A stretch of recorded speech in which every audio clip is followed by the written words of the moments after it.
ನೀವೆಲ್ಲ ಮಾತಾಡ್ತಿರೋ ಕೂಡಲ ಸಂಗಮದ ಬಗ್ಗೆ. ಓಕೆ. ಕೂಡಲ ಸಂಗಮ ನನ್ನ ಕೆಲಸದ 1% ಕೂಡ ಅಲ್ಲ. ಅದು ಯಾವುದೇ ಶಾಸಕರೊಂದಿಗೆ, ಎಂ ಪಿಗಳೊಂದಿಗೆ, ಮಂತ್ರಿಗಳೊಂದಿಗೆ ನನ್ನ ಸಂಬಂಧ ಬಹಳ ಆತ್ಮೀಯವಾಗಿತ್ತು, ಸವಾರ್ದಾಗಿತ್ತು ಅಂತ ಹೇಳೋಕ್ಕೆ ನಾನು ಬಯಸೋದಿಲ್ಲ. ಅದು ಆಗಿರಲಿಲ್ಲ. ಸೊ ನನಗೆ ಯಾರ ಜೊತೆ ವೈರತ್ವವಿಲ್ಲ. ಅದು ಇವತ್ತು ಕೂಡ ಅರ್ಥ ಮಾಡ್ಕೊಳ್ತಾರೆ, ನಾನೇ ಮಾಡ್ಕೊಂಡಿದ್ದೀನಿ. ವಿರೋಧ ಇತ್ತು ಅನ್ನೋದು ಇತ್ತು, ಆದರೆ ಅದು ವೈರತ್ವ ಆಗಿರಲಿಲ್ಲ, ಆಗ್ಲಿಕ್ಕೆ ಬರಬಾರ್ದು ಕೂಡ. ನೀವು ಒಂದು ಕಡೆ ಒಂದು ಮಾಡಿ ಮತ್ತೊಂದು ಕಡೆಗೆ ಹೋದರೆ ಅಲ್ಲಿ ಯಾಕೆ ಕೇಳಿದ್ರಿ, ಅಲ್ಲಿ ಮಾಡಿರಲ್ಲ, ಇಲ್ಲಿ ಯಾಕೆ ಮಾಡಲ್ಲ ಅಂತ ಬರ್ತಾರೆ. ಇದು ನಮ್ಮ ದೇಶದ ಆಡಳಿತದಾಗ ಒಂದು ಕೊರತೆ. ಏನಂದರೆ ತಪ್ಪು ಮಾಡೋಕ್ಕೆ ಹಚ್ಚೋದು, ತಪ್ಪು ಮಾಡಿದ್ಮೇಲೆ ಅದೇ ತಪ್ಪನ್ನು ಇಟ್ಕೊಂಡು ಮಲ್ಟಿಪ್ಲೈ ಮಾಡೋದು. ಅದು ಬಟ್ ಬ್ರಿಟಿಷರ ಕಾಲದಲ್ಲಿ ಭ್ರಷ್ಟಾಚಾರ ಸಂಪೂರ್ಣವಾಗಿ ಇರಲಿಲ್ಲ ಅಂತ ಭಾವಿಸೋದೇ ತಪ್ಪು. ಈ ಜನಪರವಾದಂಥ ನಿಲುವುಗಳನ್ನು ತೆಗೆದುಕೊಳ್ಳುವಂಥ ಕಾಯ್ದೆ ಮಾಡೋರು IAS ಅಧಿಕಾರಿ. ನಿಯಮಗಳನ್ನ ಮಾಡೋರು ಯಾರು? ನೀವೇ ಮಾಡಬೇಕು. ಆ ನಿಯಮಗಳನ್ನು ಮಾಡುವಾಗ, ಕಾಯ್ದೆಯನ್ನು ಮಾಡುವಾಗ ನೀವು ಮಲ್ಕೊಂಡ್ಬಿಡಿ, ಯಾರು ಅದರಲ್ಲಿ ಭಾಷಣ ಮಾಡಬೇಡಿ, ವಿರೋಧ ಮಾಡಬೇಡಿ, ಟೀಕೆ ಮಾಡಬೇಡಿ, ಸುಮ್ಮನೆ ಇದ್ಬಿಡಿ. ಅದು ಇಂಪ್ಲಿಮೆಂಟಿಗೆ ಬಂದಾಗ ಇವೆಲ್ಲ IAS ಅವಶ್ಯ ತಲೆ ಮೇಲೆ ಬುಡ್ಡೆ ಕುಡಿಸಿ ಹೋಗ್ಬಿಡಿ. ಅವ್ರು ಒಬ್ಬರನ್ನ ತುಷ್ಟೀಕರಣಗೊಳಿಸೋಕ್ಕೆ ಮತ್ತೊಬ್ಬರನ್ನ ಹಾಳು ಮಾಡೋದು ಈ ರಾಜಕಾರಣ ನಡೆಯೋದಿಲ್ಲ. ಅನೇಕ ಜನ ನಮ್ಮ ಶಾಸಕರು, ಮಂತ್ರಿಗಳು ಹೆಂಗಾರ ಮಾಡಿರಿ, ನಿಮ್ಮ ಕಾಯ್ದೆ ತೊಗೊಂಡು ನಾನೇನು ಮಾಡಲಿ, ಹೆಂಗಾದರೂ ಮಾಡಿರಿ, ಹೆಂಗಾದರೂ ಫಾರ್ಮುಲಾ ಹೋಗಬೇಕು.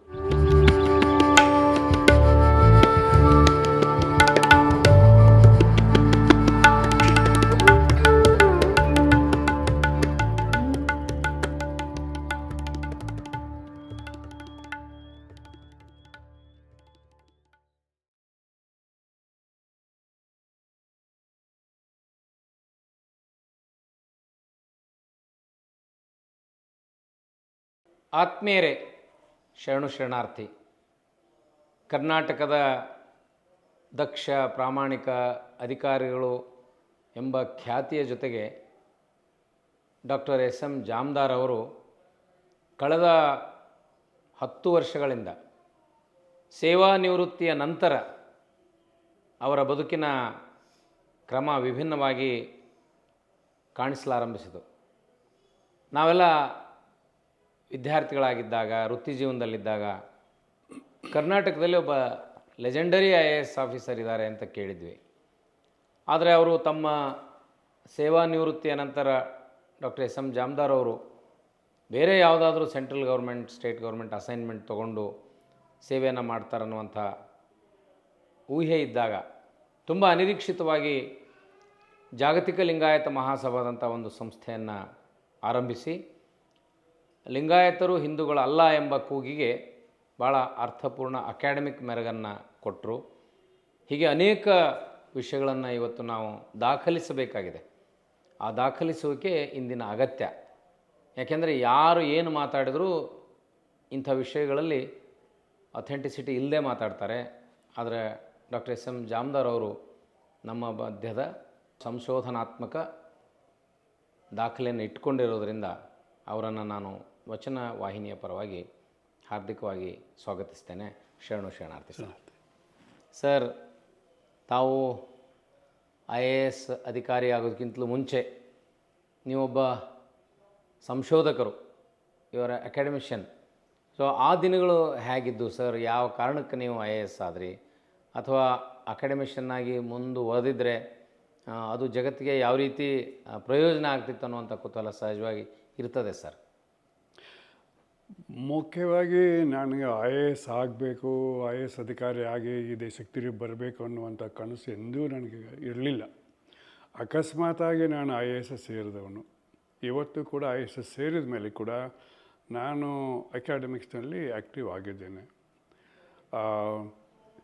ಆದರೆ ನನ್ನ ಸಂಶೋಧನಾತ್ಮಕ ಒಂದು ವೃತ್ತಿ ಇದೆ, ಅದು ಇವಾಗಲೂ ಮುಂದುವರೆದಿದೆ, ಆವಾಗಲೂ ಇತ್ತು.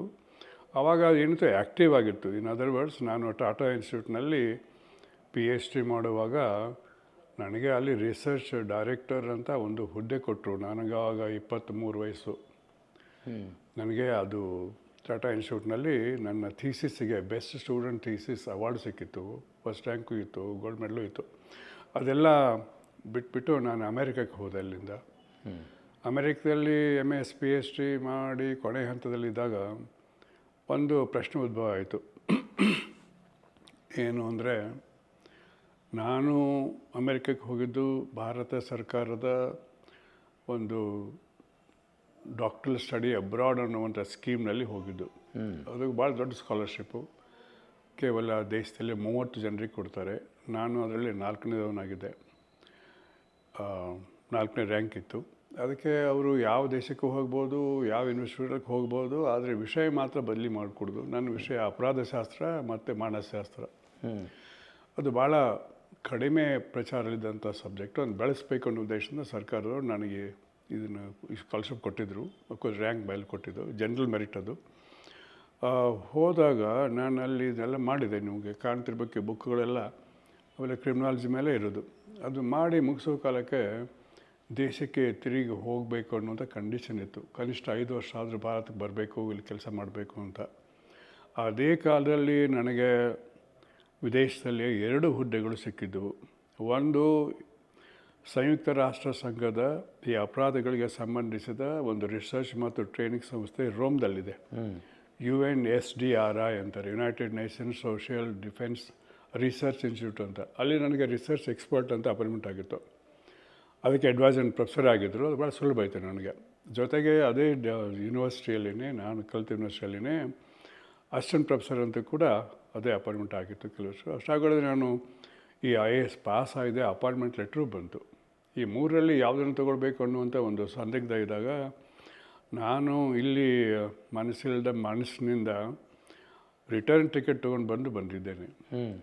3 ವರ್ಷದವರೆಗೆ ಅವ್ರ ಟಿಕೆಟ್ ರಿಸರ್ವ್ ಮಾಡಬೇಕಾಯ್ತು. 3 ಟಿಕೆಟ್ ರಿಸರ್ವ್ ಮಾಡಿಕೊಂಡು ಬಜೆಟ್ ಫೇರ್ನಲ್ಲಿ ಇಲ್ಲಿ ಬಂದು ನನಗೆ ಇಷ್ಟ ಆಗಲಿಲ್ಲ, ತಿರುಗಿ ಹೋಗಬೇಕು ಅಂತ. ಎಷ್ಟನೇ ಇಸ್ವಿಯಲ್ಲಿ ಸರ್ ಅದು? ಇದು ನಾನು ಪಾಸಾಗಿದ್ದು 19 ಈ ಪರೀಕ್ಷೆ ಆಗೋದು 79 ಜುಲೈ 1, ಜೂನ್ 12, 13 ಲಂಡನ್ನಿಂದ ಕೊಡ್ತೇನೆ. ನಾನು ಇಂಡಿಯಾದಾಗ ಇರಲಿಲ್ಲ. ಲಂಡನ್ನಿಂದ ಪಾಸ್ ಆದಮೇಲೆ ಮೇನ್ ಪರೀಕ್ಷೆ ಆದಮೇಲೆ ಇಂಟರ್ವ್ಯೂ ಬರಬೇಕು ಡೆಲ್ಲಿಗೆ. ನಾನು ಡೆಲ್ಲಿಗೆ ಬಂದೆ. ಒಳ್ಳೆ ಇಂಟರ್ವ್ಯೂ ಆಯಿತು. ಪರ್ಸನಾಲಿಟಿ ಟೆಸ್ಟ್ನಲ್ಲಿ ಫಸ್ಟ್ ರ್ಯಾಂಕ್ ದೊರೀತು. 210 ಮಾರ್ಕ್ಸು, 250ಕ್ಕೆ 83%.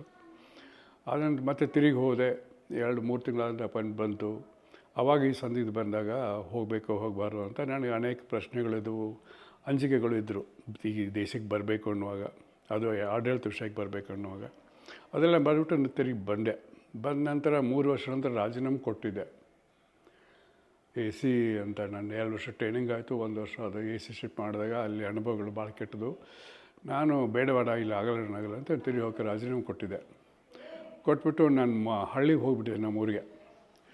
ಅದು ಅಕಸ್ಮಾತಾಗಿ ನಾನು ಕೊಟ್ಟ ಕಾರಣಗಳಿಂದಾಗಿ ಅದು ರಿಜೆಕ್ಟ್ ಆಯಿತು, ಅಕ್ಸೆಪ್ಟ್ ಆಗಲಿಲ್ಲ. ಮತ್ತು ನಾನು ತಿರುಗಿ ಬಂದೆ. ಅವರು DC ಬಳ್ಳಾರಿ ಅಂತ ಹಾಕಿದರು, ಸ್ಪೆಷಲ್ DC ಅಂತ. ಸರ್, ಆಡಳಿತದಲ್ಲಿ ಅಂಥ ಕಹಿ ಅನುಭವ ಏನು ಸರ್? ಅವಾಗ ನಿಮ್ಗೆ ಯಾಕೆ ಡಿಸಪಾಯಿಂಟ್ ಆಯಿತು? ಆ ಪ್ರಾರಂಭದ ಹಂತದಲ್ಲಿ ಅದೇನಿದೆ, ಅವಾಗ ಈಗ ನಂಗೆ ಭ್ರಷ್ಟ ವಾತಾವರಣ ಇರಲಿಲ್ಲ ಸರ್. ಇಷ್ಟು ಇರಲಿಲ್ಲ. ಇತ್ತು. ಈ ದೇಶದ ಸಂಸ್ಕೃತಿಯಲ್ಲೇ ಭಾಳಷ್ಟು ಭ್ರಷ್ಟತೆ ಇದೆ, ಅದ್ರ ಭಾಗ ಅದು. ಓಕೆ, ಈ ನೀವು ಭ್ರಷ್ಟತೆಯನ್ನು ಹುಡುಕಾಡ್ಕೊಂತ ಇತಿಹಾಸ ನೋಡ್ಕೊಂಡು ಹೋಗ್ಬಿಟ್ರೆ you find it from every level, lowest to highest. Okay, so but ಅದು ಪ್ರಮಾಣ ಭಾಳ ಕಡಿಮೆ ಇತ್ತು. ಈಗ ಅದು ವಿಪರೀತವಾಗಿ ಊಹೆ ಮಾಡಲಾರ್ದಷ್ಟು ಬೆಳೆದಿದೆ. ಅವಾಗ ಅಷ್ಟು ಇರಲಿಲ್ಲ, ಆದರೆ ಇತ್ತು. ಅದಕ್ಕೋಸ್ಕರ ಅವಾಗೇನಾಯಿತು, ನಾನು ಅದೇ AC ಅಂತ ತರೀಕೆರೆಯಲ್ಲಿ ಹಾಕಿದ್ರು, ಸಬ್ ಡಿವಿಷನ್ ಚಿಕ್ಕಮಗಳೂರು ಜಿಲ್ಲೆಯಲ್ಲಿ. ಆವಾಗ ಹಾಕಿದಾಗ ಅಲ್ಲಿ 2 ಎಲೆಕ್ಷನ್ ಆಯಿತು. ಒಂದು ಬೈ ಎಲೆಕ್ಷನ್, ಒಂದು ಮೇನ್ ಎಲೆಕ್ಷನ್ನು. ಆವಾಗ ಫಸ್ಟ್ ಟೈಮ್ ಕಾಂಗ್ರೆಸ್ ಅಧಿಕಾರ ಕಳ್ಕೊಂಡು ಜನತಾ ಪಾರ್ಟಿ ಅಧಿಕಾರಕ್ಕೆ ಬಂತು. ಆ ಕಾಲದಲ್ಲಿ ಎಲೆಕ್ಷನ್ ಕಾಲ ಆದಂಥ ಕೆಲವು ಮೊದಲಿಗೆ ಕೆಟ್ಟ ಉದಾಹರಣೆ, ಜಾತೀಯತೆ, ಲಂಚ, ಸೀರೆ ಹಂಚೋದು, ಧೋತಿ ಹಂಚೋದು, ಸೆರೆ ಹಂಚೋದು, ಇವೆಲ್ಲ ನಾನು ಕಂಡುಬಿಟ್ಟು ನೋಡಿ ಬೇಜಾರಾಯಿತು. ಯಾಕೆಂದರೆ ನನಗೆ ಪ್ರಾಕ್ಟಿಕಲ್ ಅನುಭವ ಇರಲಿಲ್ಲ. ಸುಮ್ಮನೆ ಒಬ್ಬ ಸ್ಟೂಡೆಂಟ್ ಆಗಿದ್ದೆ, ಸ್ಟೂಡೆಂಟಾಗಿ ಹೋದೆ, ಸ್ಟೂಡೆಂಟಾಗಿ ತಿರುಗಿ ಬಂದೆ. ರಿಯಲ್ ಲೈಫ್ ನೋಡಿದ್ದಿಲ್ಲ. ಇದನ್ನು ನೋಡೋದೇನೋ ಇಂಗ್ಲೆಂಡ್ನಲ್ಲಿ, ಅಮೇರಿಕಲ್ಲಿ ನಾನು ಕಲಿತಾ ಇರುವಾಗ ಅಲ್ಲಿ ನೋಡಿದ ಡೆಮಾಕ್ರಸಿ ನೋಡಿ. ನಾನು ಹೋದಾಗನ ಜಿಮ್ಮಿ ಕಾರ್ಟರ್ ಫಸ್ಟ್ ಎಲೆಕ್ಷನ್ ಆಗಿದ್ದು. ಜಿಮ್ಮಿ ಕಾರ್ಟರ್ ನಂತರ ನೆಕ್ಸ್ಟ್ ಒಂದೇ ಸಲ ಅಧ್ಯಕ್ಷ ಆಗಿದ್ದರು ಅವರು. ಆವಾಗ ರೊನಾಲ್ಡ್ ರೇಗನ್ ನೆಕ್ಸ್ಟ್ ಅವ್ರು ಸೋಲಿಸಿ ಬಂದರು. ಅಲ್ಲಿಯ ಪ್ರಚಾರ ನಾನು ನೋಡಿದ್ದೇನೆ.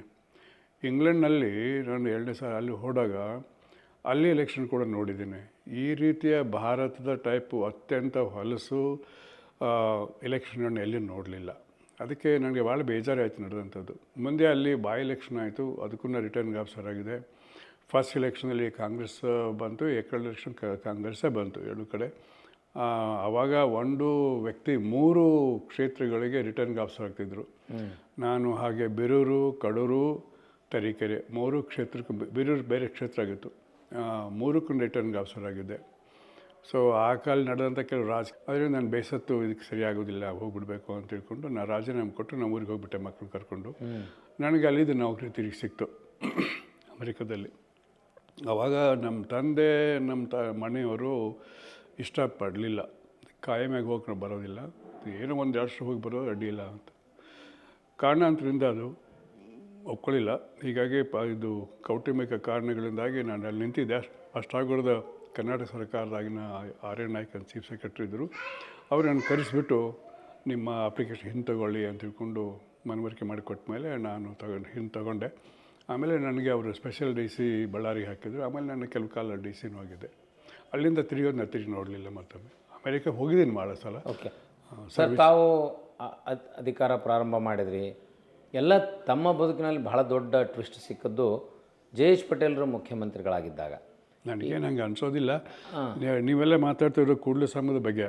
ಓಕೆ, ಕೂಡಲ ಸಂಗಮ ನನ್ನ ಕೆಲಸದ 1% ಕೂಡ ಅಲ್ಲ ಅದು. ಮತ್ತು ಯಾವುದು ನಿಮ್ಮ ಬದುಕಿನಲ್ಲಿ ಭಾಳ ಅವಿಸ್ಮರಣೀಯ ಘಟನೆ ಅಂತೀರಿ ಸರ್? ಯಾರ ಕಾಲಕ್ಕೆ ನಿಮ್ಗೆ ಆ ಥರ ಹೆಚ್ಚು ಪರಿಣಾಮಕಾರಿಯಾಗಿ ಅಲ್ಲ, ನೀವು ಹೇಳಿದ್ರೆ ಪ್ರಸಿದ್ಧಿಯ ದೃಷ್ಟಿಯಿಂದ ನಾನು ಅದ್ರ ಬಗ್ಗೆ ನೋಡಲೇನೂ ಇಲ್ಲ. ನನಗೆ ಭಾಳಷ್ಟು ಸಂತೋಷ ಕೊಟ್ಟಿದ್ದು 7 ವಿಶೇಷವಾದಂಥ ಜವಾಬ್ದಾರಿಗಳು. ಹ್ಞೂ ಸರ್, ಯಾವ್ದು ಸರ್? ಮೊದಲೇ ಜವಾಬ್ದಾರಿಯಿಂದ ಕೂಡಲ ಸಂಘದ ಅಭಿವೃದ್ಧಿ. ಓಕೆ. 2ನೇ ಜವಾಬ್ದಾರಿ ಅಂದರೆ ಕನಕದಾಸರ ಕಾಗಿನೆಲೆ ಅಭಿವೃದ್ಧಿ ಪ್ರಾಧಿಕಾರ. 3ನೇದು ಅಂದರೆ ಬಸವ ಕಲ್ಯಾಣ ಅಭಿವೃದ್ಧಿ ಪ್ರಾಧಿಕಾರ. 4ನೇದು ಅಂತಂದರೆ ಸಣ್ಣತೆ, ಅದು ಬುದ್ಧಿಸ್ತದು. ನಿಮಗೆ ಹೇಳಿದಾಗೆ ಕನಕದಾಸರದು ಮಾಧ್ವ, ವೈಷ್ಣವ ಮಾಧ್ವ ಪಂಥದ್ದು. ಈ ಬಸವ ಕಲ್ಯಾಣ ಕೂಡಲ ಸಂಗಮ ಇವೆರಡು ಶೈವ ಅಂತ ಬೇರೆ ಅವ್ರಿಗೆ ನಾವು ಹಂಗೆ ತಿಳ್ಕೊಂಡಿಲ್ಲ. ಬಟ್ ಬೇರೆಯವ್ರ ಕಡೆ ಶೈವಕ್ಕೆ ಸಂಬಂಧಪಟ್ಟಿದ್ದು, ಅದು ವೈಷ್ಣವ ಸಂಬಂಧಪಟ್ಟಿತ್ತು. ಇನ್ನು 3ನೇದು ಅಂತಂದರೆ ಬುದ್ಧಿಸ್ಟ್ರು, ಸಣ್ಣತೆ ಅಲ್ಲಿ ಬುದ್ಧಿಸ್ಟ್ ಸ್ತೂಪಗಳು ಸಿಕ್ಕಿದೆ, ಅದು ಡೆವಲಪ್ಮೆಂಟ್ ಅದನ್ನು 3ನೇದು. ಅದಾದಂಥ ಸಹ್ಯಾದ್ರಿ ಡೆವಲಪ್ಮೆಂಟ್ ಪ್ರಾಧಿಕಾರ ಅಂತ ಒಂದು ಮಾಡೋಕ್ಕಾಗಿತ್ತು. ಅದು ಅಲ್ಲಿ ಪೂರ ಆಗಲಿಲ್ಲ. ಅದಕ್ಕೆ ಇವೆಲ್ಲದಕ್ಕೂ ನಾನು ಪ್ರಾರಂಭದ ಕೊನೆವರೆಗೆ ಅಧಿಕಾರಿಯಾಗಿದ್ದೆ ಅದಕ್ಕೆ. ಆ ನಂತರ ಈ ಕಿತ್ತೂರು ಚೆನ್ನಮ್ಮ ಪ್ರಾಧಿಕಾರದ ಮೂಲರಿರ್ತಾ ಇರೋದು. ಹೀಗೆ ಒಟ್ಟು 7 ಜವಾಬ್ದಾರಿಗಳು ನನಗೆ ಕೊಟ್ಟಿದ್ದು. ಈ 7 ಜವಾಬ್ದಾರಿ ಜೊತೆಗೆ ಅದರೊಳಗಡೆ ಈ ಬಿಜಾಪುರದ ಅಕ್ಕಮಹಾದೇವಿ ಮಹಿಳಾ ವಿಶ್ವವಿದ್ಯಾಲಯ ಸ್ಥಾಪನೆ ಮತ್ತು ಮೊದಲು ಒಂದು 6-8 ತಿಂಗಳು ಅದರ ವೈಸ್ ಚಾನ್ಸಲರ್ ಕೂಡ ಆಗಿದ್ದಾರೆ ಸ್ಥಾಪನೆ ಆದಮೇಲೆ. ಅದೊಂದು ಭಾಳ ಸಂತೋಷ ಕೊಟ್ಟಿದ್ದು. ಅದೇ ರೀತಿ ಗುಲ್ಬರ್ಗದಲ್ಲಿರ್ತಕ್ಕಂಥ CPI ಆಫೀಸ್ ಇದೆ, ಕಮಿಷನರ್ ಪಬ್ಲಿಕ್ ಇನ್ಸ್ಟ್ರಕ್ಷನ್. ಧಾರವಾಡದಲ್ಲಿರ್ತಕ್ಕಂಥ ಆಫೀಸ್ ಇದೆ. ಅವು ಎರಡನ್ನೂ ಚಾಲೂ ಮಾಡೋಕ್ಕೆ ನಾನು ವಿಶೇಷ ಅಧಿಕಾರಿಯಾಗಿದ್ದೆ. ಅಷ್ಟೇ ಅಲ್ಲದೆ ಪ್ರಾರಂಭ ಮಾಡಿ ಒಂದು 4-5 ತಿಂಗಳು ಅಡಿಷ್ನಲ್ ಚಾರ್ಜಲ್ಲೂ ಇದ್ದೆ ನಾನು. ಜೊತೆಗೆ ಈ IAS ಎಕ್ಸಾಮ್ ಸೆಂಟರ್ಸ್ ಇದೆ ಧಾರವಾಡಕ್ಕೆ, ಅದರಿಂದ ಮುಖ್ಯಸ್ಥನೂ ಆಗಿದೆ, ಚೀಫ್ ಕಂಟ್ರೋಲರ್ ಆಗಿದೆ ನಾನು. ಸೊ ಏನು ಇದ್ದಿದ್ದೆಲ್ಲ ಇವು ನನಗೆ ಭಾಳ ಸಂತೋಷ ಕೊಟ್ಟಿದೆ. ಯಾಕೆಂದರೆ ಇಲ್ಲಿ ಆಮೇಲೆ ಆಲ್ಮಟ್ಟಿ ಅದೇನು ತೋಟ ಉದ್ಯಾನ ಇದೆಯಲ್ಲ, ಅದರ ನಿರ್ಮಾಣದ ಸಂಪೂರ್ಣ ಹೊಣೆ ನಾನು ಕೊಟ್ಟಿದ್ದರು. ಅದು 8 ವರ್ಷದಲ್ಲಿ ಮಾಡಿ ಮುಗಿಸಿದ್ವಿ, ನೋಡಿರ್ಬೋದು ಇವಾಗ. ಹೌದು ಸರ್. ವರ್ಷ ಇನ್ನೊಂದು 3-4 ಕೋಟಿ ರೂಪಾಯಿ ಆದಾಯ ಬರ್ತಾಯಿದೆ ಅದಕ್ಕೆ. ಸೊ ಈ ಎಲ್ಲ ಇದರಲ್ಲಿ ನಾನು ಬಹಳಷ್ಟು ಕಲಿಬೇಕಾಗಿತ್ತು, ಕಲಿತೆ. ಅದು ಭಾಳ ಉಪಯೋಗ ಆಗಿದೆ. ಅದು ನನಗೆ ಭಾಳ ಸಂತೋಷ ಕೊಟ್ಟಿದೆ. ಸಂಪೂರ್ಣ ಒಂದು ಸ್ವಾತಂತ್ರ್ಯ ಸರ್ಕಾರ ಕೊಟ್ಟಿದ್ರು ಎಲ್ಲದರಲ್ಲಿ. ಆಲ್ಮಟ್ಟಿ ಗಾರ್ಡನ್ ನಿರ್ಮಾಣ ಆಗಿರ್ಬೋದು, ಕೂಡಲ ಸಮೃದ್ಧಿ ಆಗಿರ್ಬೋದು, ಬಸವ ಕಲ್ಯಾಣ ಆಗಿರ್ಬೋದು, ಸಣ್ಣತೆ ಆಗಿರ್ಬೋದು, ಮತ್ತು ಸಿದ್ದರಾಮಯ್ಯನವ್ರು ನೆನೆಸ್ಬೇಕು ವಿಷಯದಲ್ಲಿ ಕಾಗಿನೆಲೆ ಬರೋಕ್ಕೆ ಅವ್ರ ಕಾರಣ. ಪಕ್ಷಾತೀತವಾಗಿ ಎಲ್ಲ ನಾಯಕರು ನಿಮ್ಮನ್ನು ಆ ವಿಷಯದಲ್ಲಿ, ಡೆವಲಪ್ಮೆಂಟ್ ವಿಷಯದಲ್ಲಿ ತುಂಬ ಇಷ್ಟಪಡ್ತಿದ್ದರು ಸರ್. ಸತ್ಯ. ಅಷ್ಟೇ ಅಲ್ಲದೆ ನಾಯಕರು ಅಷ್ಟೇ ಅಲ್ಲದೆ ವಿಶೇಷವಾಗಿ ನಾನು 4-5 ಮುಖ್ಯಮಂತ್ರಿಗಳ ಹೆಸರನ್ನು ಹೇಳಲೇಬೇಕು. ಪ್ರಾರಂಭದಲ್ಲಿ ನನಗೆ ಭಾಳ ನನ್ನ ಮೇಲೆ ಭಾಳ ವಿಶ್ವಾಸ ಇಟ್ಟು ವಿಶೇಷವಾದಂಥ ಅಧಿಕಾರಗಳನ್ನು ಕೊಟ್ಟಿದ್ದು ಮಾನ್ಯ ದೇವೇಗೌಡರು. ಅವರಾದ ನಂತರ ಬಂದಂಥ JS ಪಟೇಲ್ರು, ಅವರು ಆಲ್ಮೋಸ್ಟ್ ನನಗೆ ಮುಖ್ಯಮಂತ್ರಿ ಅಂತ ಕಾಣಲಿಲ್ಲ, ಸಂಪೂರ್ಣ ತಂದೆ ಆಗಿದ್ದರು ಅವರು ವೈಯಕ್ತಿಕವಾಗಿ. ನಾನು ಶಿವಮೊಗ್ಗ DC ಆಗಿದ್ದೆ. ಆವಾಗ ಒಂದು ಆತ್ಮೀಯತೆ ಇತ್ತು, ಅದೇ ಮುಂದುವರಿತು ಅವ್ರ ಜೀವನದ ಕೊನೆವರೆಗೂ. ಅದಾದಂತ ಬಂದ SM ಕೃಷ್ಣರವರು ನನಗೆ ಭಾಳ ಸವಲತ್ತು ಕೊಟ್ಟರು. ಇವತ್ತು ನಮ್ಮ ಹತ್ತಿರ ಇಲ್ಲ ಅವರು, ಬಟ್ ನನಗೆ ಭಾಳಷ್ಟು ಪ್ರೊಟೆಕ್ಷನ್ ಕೊಟ್ಟವರು, ಸಹಾಯ ಮಾಡಿದವರು SM ಕೃಷ್ಣ ಅವರು ಕೂಡ. ಅದಾದ ಧರ್ಮಸಿಂಗ್ ಬಂದರು, ಅವರು ಅಷ್ಟೇ.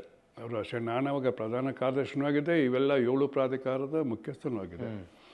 ಆ ನಂತರ ಬಂದಂಥ ಕುಮಾರಸ್ವಾಮಿ ಅವರು, ಆಮೇಲೆ ಯಡಿಯೂರಪ್ಪನವರು, ಇವರು ಎಲ್ಲರೂ 5-6 ಜನ ಮುಖ್ಯಮಂತ್ರಿ ಇದ್ದಾರೆ. ಎಲ್ಲರೂ ಸಂಪೂರ್ಣವಾದಂಥ ರಕ್ಷಣೆ ನೀಡಿದ್ದಾರೆ, ಮಾರ್ಗದರ್ಶನ ಮಾಡಿದ್ದಾರೆ, ಪ್ರೊಟೆಕ್ಟ್ ಮಾಡಿದ್ದಾರೆ, ಎನ್ಕರೇಜ್ ಮಾಡಿದ್ದಾರೆ.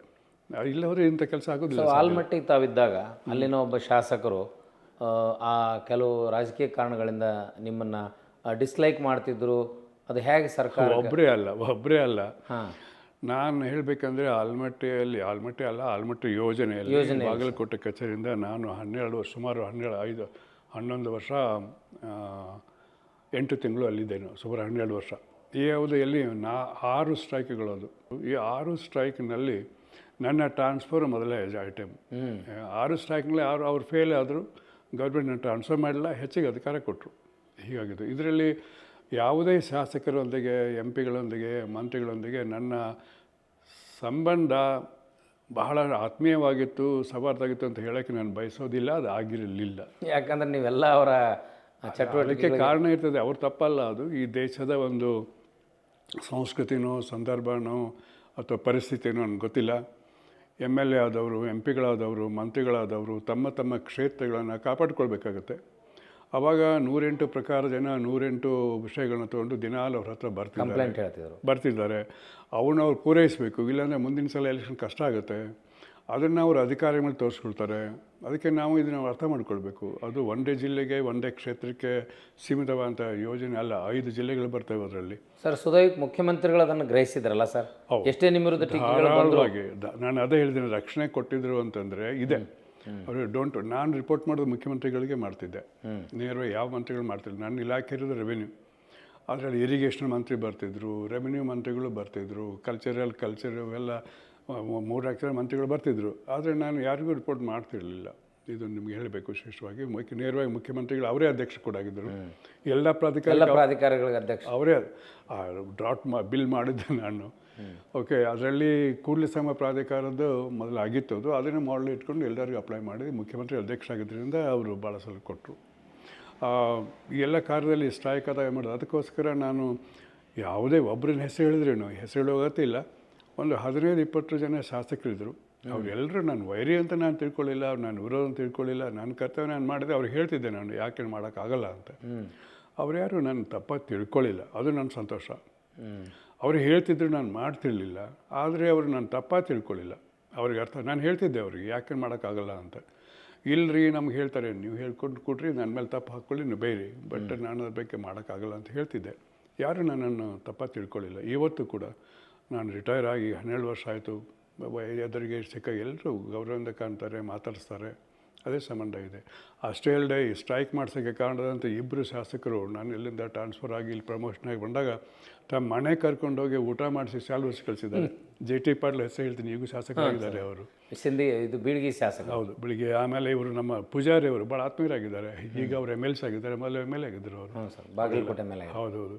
ಚರಂತಿ ಮಠರ ಬಗ್ಗೆ ನೀವು ಹೇಳ್ತೀರಿ, ಬಟ್ ಚರಂತಿ ಮಠರು ಒಬ್ಬರೇ ಅಲ್ಲ ನಾನು ಕೆಲಸ ಮಾಡೋರು, ಅವರು ಒಬ್ಬರು. ಓಕೆ, ಅವರು ಬಾಗಲಕೋಟೆ ಪ್ರಾಪರ್ ಅವರು, ಅವ್ರ ಮೇಲೆ ಒತ್ತಾಯ ಇರ್ತದೆ, ಮಾಡ್ತಿರ್ತಾರೆ. ನಾನು ಅದಕ್ಕೆ ಬಗ್ಲಿಲ್ಲ. ಅವರು ಅದು ಕೆಲವು ತಪ್ಪು ತಿಳ್ಕೊಂಡು ಭಾಳ ಅತಿರೇಕ ಮಾತಾಡಿದರು. I ignored it. ಬಟ್ ಇವತ್ತು ಕೂಡ ನನಗೆ ಆತ್ಮೀಯರಾಗಿದ್ದಾರೆ ಅವರು. ಸೊ ನನಗೆ ಯಾರ ಜೊತೆ ವೈರತ್ವವಿಲ್ಲ. ಅದು ಇವತ್ತು ಕೂಡ ಅರ್ಥ ಮಾಡ್ಕೊಳ್ತಾರೆ, ನಾನೇ ಮಾಡ್ಕೊಂಡಿದ್ದೀನಿ. ವಿರೋಧ ಇತ್ತು ಅನ್ನೋದು ಇತ್ತು, ಆದರೆ ಅದು ವೈರತ್ವ ಆಗಿರಲಿಲ್ಲ, ಆಗ್ಲಿಕ್ಕೆ ಬರಬಾರ್ದು ಕೂಡ. ಸರ್, ತಾವು ಸ್ವಲ್ಪ ಕಾಂಪ್ರಮೈಸ್ ಆಗಿದ್ದರೆ ಆ ಯೋಜನೆಗಳು ಇಷ್ಟು ಯಶಸ್ಸನ್ನು ಕಾಣ್ತಿರಲಿಲ್ಲ ಅಂತೀರಿ? ಅದು ಯಾಕೆ ಆಗ್ತಿತ್ತು ಅಂದರೆ, ನೋಡಿ, ಇದು ಒಂದೇ ಜಿಲ್ಲೆಗೆ, ಒಂದೇ MLA ಕ್ಷೇತ್ರಕ್ಕೆ, ಒಂದೇ MP ಕ್ಷೇತ್ರಕ್ಕೆ ಸೀಮಿತವಾದಂಥ ಯೋಜನೆ ಅಲ್ಲ. ನೀವು ಒಂದು ಕಡೆ ಒಂದು ಮಾಡಿ ಮತ್ತೊಂದು ಕಡೆಗೆ ಹೋದರೆ ಅಲ್ಲಿ ಯಾಕೆ ಕೇಳಿದ್ರಿ, ಅಲ್ಲಿ ಮಾಡಿರಲ್ಲ, ಇಲ್ಲಿ ಯಾಕೆ ಮಾಡಲ್ಲ ಅಂತ ಬರ್ತಾರೆ. ಇದು ನಮ್ಮ ದೇಶದ ಆಡಳಿತದಾಗ ಒಂದು ಕೊರತೆ. ಏನಂದರೆ, ತಪ್ಪು ಮಾಡೋಕ್ಕೆ ಹಚ್ಚೋದು, ತಪ್ಪು ಮಾಡಿದ್ಮೇಲೆ ಅದೇ ತಪ್ಪನ್ನು ಹಿಡ್ಕೊಂಡು ಮಲ್ಟಿಪ್ಲೈ ಮಾಡೋದು. ಅದು ಒಂದು ತಪ್ಪು ಮಾಡೋಕ್ಕೆ ಹಚ್ಚೋದು, ಹಚ್ಚಿ ಮೇಲೆ ಅಲ್ಲಿ ಮಾಡಿದ್ರೆ ಇಲ್ಲಿ ಯಾಕೆ ಮಾಡಲ್ಲ ಅಂತ. ಇದು ಸಾಮಾನ್ಯವಾಗಿ ಎಲ್ಲ ಕಡೆ ಕಂಡು ಬರ್ತಕ್ಕಂಥ ಒಂದು ದೋಷ ಈ ದೇಶದ ಒಂದು ಸಂಸ್ಕೃತಿಯಲ್ಲಿ. ತಪ್ಪು ಮಾಡೋಕ್ಕೆ ಹಚ್ಚಿ ಅದೇ ತಪ್ಪನ್ನು ಉಪಯೋಗ ಮಾಡ್ಕೊಂಡ್ಬಿಟ್ಟು ಮಲ್ಟಿಪ್ಲೈ ಮಾಡೋದು. ಸರಿ, ಅಡ್ಮಿನಿಸ್ಟ್ರೇಟಿವ್ ಸಿಸ್ಟಮ್ ಇದೆಯಲ್ಲ ಸರ್, ತಾವು ಇಂಗ್ಲೆಂಡ್ಲಿಂದ ಪ್ರಭಾವಿತವಾಗಿ ಬಂದಂಥ ಅಡ್ಮಿನಿಸ್ಟ್ರೇಟಿವ್ ಸಿಸ್ಟಮ್ ಇದು. ಬಟ್ ನಮ್ಮ ದೇಶಕ್ಕೆ ಹೊಂದಾಣಿಕೆ ಆಗಲ್ಲ ಅಂದಮೇಲೆ ಎಲ್ಲದರಲ್ಲೂ ನಾವು ಬ್ರಿಟಿಷನ್ನು ಅನುಕರಣೆ ಮಾಡಿ ಭ್ರಷ್ಟಾಚಾರದ ವಿಷಯಕ್ಕೆ ಇದು ರಿವರ್ಸ್ ಯಾಕಾಯಿತು ಸರ್?